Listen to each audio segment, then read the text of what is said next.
त्रासून जातो, अंदरून अशी खचून जातो मनातून. आणि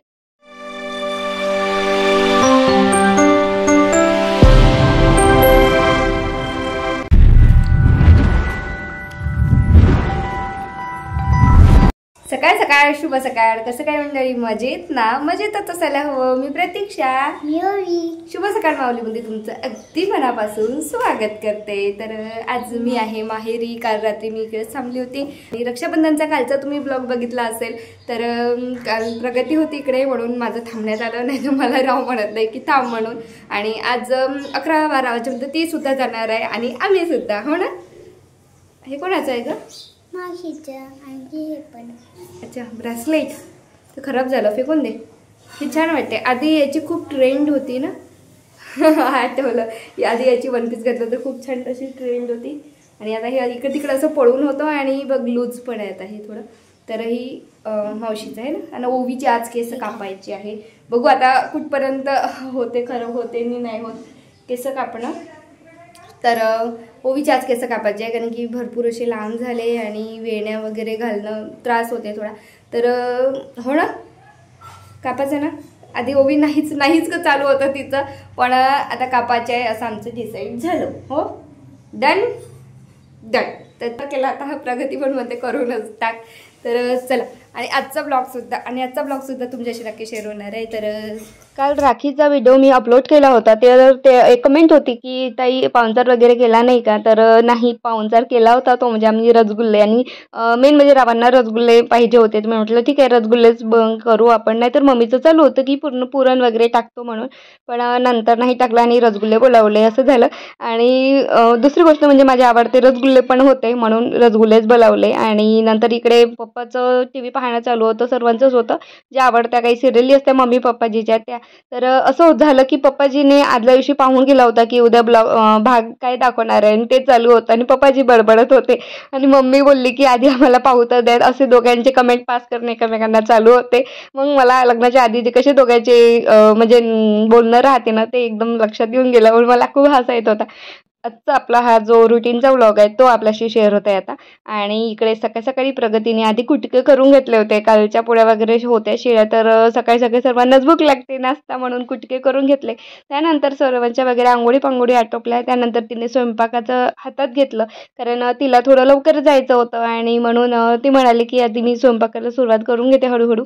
आणि इकडे ओवीचे कसा कापणं चालू होते. ती म्हणाली की माझे फोटो घे थोडे, म्हणजे माझ्या लक्षात राहिलं पाहिजे की नाही मी एवढ्या एजची असताना माझे एवढे केस होते. मम्मी म्हणत होती की नाही आता चपटीच करून टाक, म्हणजे टक्कलच करून टाक. तर असं ओवीशी बोलणं यांचं सर्वांचं चालू होतं. आणि इकडे मम्मी भांडे वगैरे लावत आहे, किचनमधलं क्लीन वगैरे करत आहे. आणि प्रगतीचा इकडे छान असा बिर्याणी भात चालू आहे. तर आता आपण बघूया कुठपर्यंत भात आलेला आहे. तर ऑलमोस्ट इकडे 90% भात शिजलेला आहे. तर बघा खूप एवढी छान स्मेल येत होती ना, आणि पाहून पण तोंडाला अगदी पाणी सुटलेलं होतं. सर्व प्रकारच्या तरी थोड्या बहुत जास्त भाज्या टाकल्या होत्या आणि पनीर सुद्धा टाकलेलं होतं.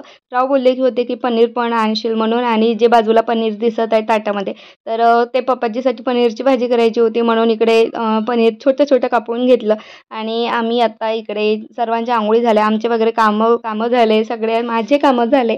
आणि त्यानंतर इकडे छान कढी केली, गंजभर भात केला. आणि तांदूळ डीमार्टमधून किराणा आणला होता. तांदूळ ते कोणते बासमती वगैरे, तर बासमती चावल जो आहे प्रत्येक जण म्हणजे मोठा तांदूळ म्हणून वापरते.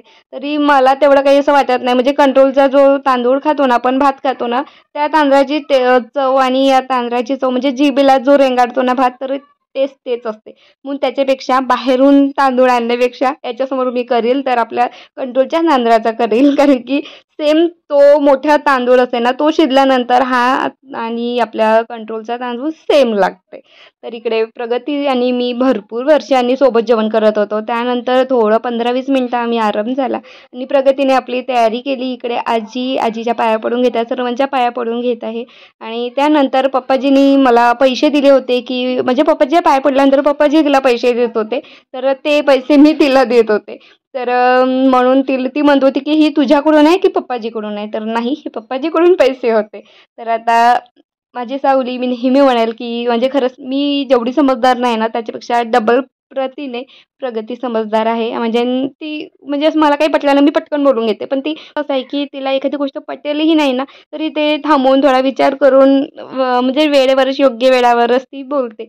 असं तिचा स्वभाव आहे. आणि ती चला मायेची शिदोरी म्हणून तिला तिच्या थैल्यामध्ये आणि थोड्या शेंगा भेंड्या पण दिल्या मी.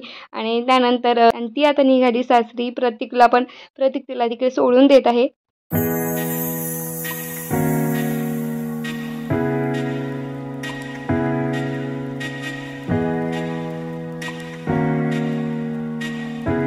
त्यानंतर घरी आराम केला. आराम झाल्यानंतर पप्पाजींनी मला 5-6 वाजता तरी इकडे आणून दिलं, कारण चक्की वगैरे लावायची असते.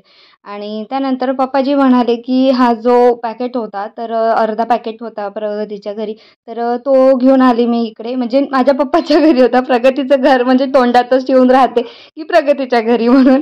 आता प्रतीकच्या घरी म्हणत जावं लागेल. तर प्रतीकच्या घरून तो पॅकेट आणला पप्पाजीने आणि म्हणाले, की चला आता ढोकळेच करून टाक. तर अर्धा पॅकेट होता. तर एका झाकणामध्येच ते ढोकळे पूर्ण बसून गेले आणि रेडी झाले आणि मुलांनीच पूर्ण आणि पप्पांनी खाऊन घेतले. आणि त्यानंतर इकडे मी माहेरून येताना आंबाडीची भाजी आणली होती. तर तेच आपली प्रक्रिया चालू होती. आंबाडीची भाजी सर्वांना करता येत असेल तर मी मिक्सरमध्ये लसणाच्या कड्या, गोडनिंबाचा पाला, सांबार, मिरची, जिरं वगैरे टाकून थोडंसं मेथ्या टाकायच्या. मेथ ऑप्शनल आहे, मग कोणाला म्हणजे टेस्ट खूप छान येते. नसेल तर तरीसुद्धा चालते. आणि ते सर्व बारीक करून आधी हा मसाला शिजवून घेतला कांदे वगैरे टाकून. आणि त्यानंतर चवीप्रमाणे आपण तिखट, मिरच्या तर टाकलेच आहे, तर तिखट, मीठ आणि हळदसुद्धा टाकून घ्यायचं. आणि त्यानंतर आधी कुकरमध्ये मी भाजी उकळून घेतली होती, तर ती आटून घेतली. आधी पाणी काढून घ्यायचं जास्त असेल तर, नंतर ते आटून घेतली. त्यानंतर भाजी टाकून शिजवून घेतली आणि सुजी घेतली थोडी वाटीभर. आणि ते सुजी थोडी धुवून घेतली पाण्याने, म्हणजे ना जे बारीक छोटे खडे असते ना, तर त्याने थोडी धुतलेली बरी असते ना, तर कच्चा होतं सुजी जर चक्कीवरची असली तर. आणि त्यानंतर ही सुजी भाजीत टाकून मिक्स करून घेतली. कारण भाजी उकडल्यामुळे थोडी म्हणजे अशी एकदम आसट असल्यासारखी होते, तर तिला एक धारावपणा म्हणून आपण सोजी टाकते, आमच्याकडे सोजी टाकते. तर सोजी टाकून भाजी छान अशी शिजून गेली. त्यानंतर इकडे कणिक भिजवून घेतली आणि पोळ्या पण करून घेतल्या.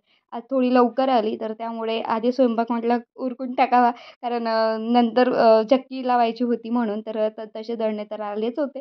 तर जरा आत्ता पटापट इकडे स्वयंपाक उरकून टाकते आणि त्यानंतर दंडसुद्धा लावते.